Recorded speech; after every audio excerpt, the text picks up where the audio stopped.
بسم اللہ الرحمن الرحیم۔ بسم اللہ الرحمن الرحیم۔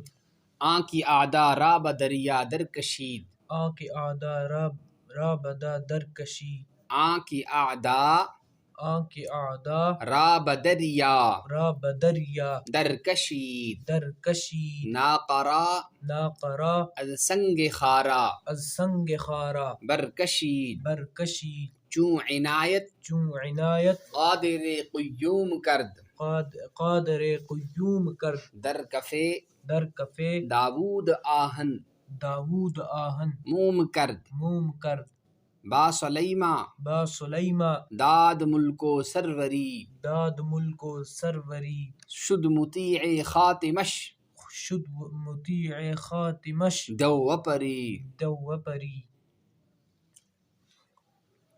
آن کے اعدا را بدیرا، دریا یا دریا کا نام نہیں آتا؟ آن کے اعدا را بدریا در کشی کشید، کشید، ناقرا از سنگ خارا برکشید، چون عنایت قادر قیوم کرد، در کف داود آہن سوم کرد، موم کر موم کرد، چلو بھائی جاؤ، اپنے جاؤ۔ موم کرد، با سلیمان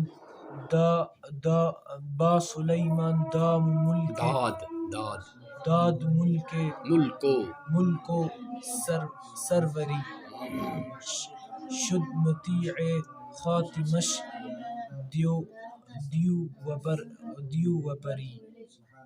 بسم اللہ الرحمن الرحیم۔ بسم اللہ الرحمن الرحیم۔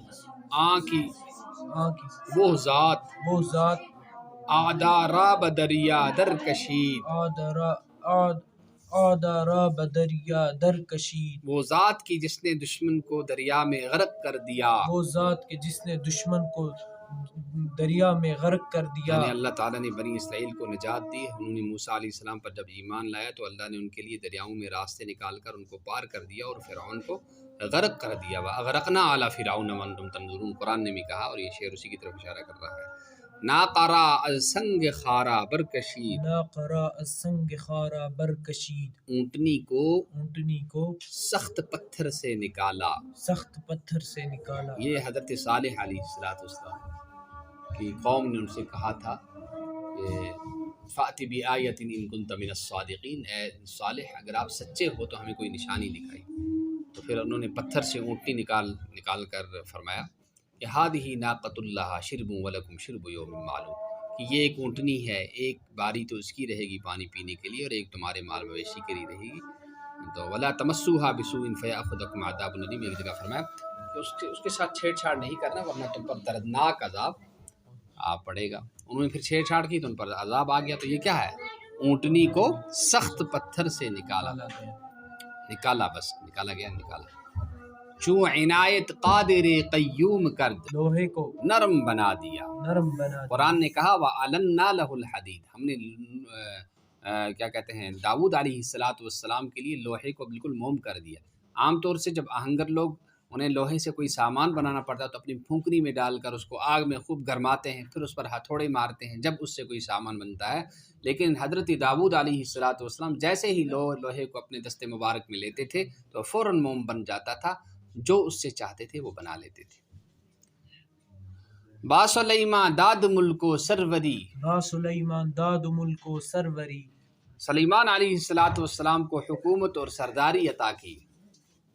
سلیمان علیہ السلام کو حکومت اور سرداری عطا کی۔ یہ اللہ تعالیٰ نے ان کو دیا، رب حب لی ملکا لا ینبغی لأحد، ان کو نبوت بھی دی اور اللہ نے حکومت بھی دی، پرندوں پر، جنوں پر، انسانوں پر، سب پر وہ حکومت کرتے تھے۔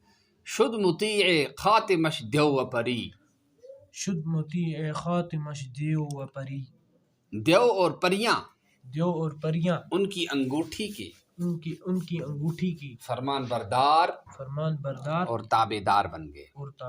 اتنی فرمان برداری کی کیا کہتے ہیں جب حضرت سلیمان علیہ السلام کی وفات کا وقت قریب آیا تو انہوں نے کہا کہ اللہ میرے وفات کا وقت تو قریب آ چکا ہے، مجھے لیکن بیت المقدس بنانا ہے۔ تو انہوں نے ایک شیش محل بنایا، اس میں کھڑے رہے اپنا عصا کھڑا کر کے، اور وہ جن جو ہے وہ تعمیر کرتے رہے، دن رات لگ گئے اس کی تعمیر میں۔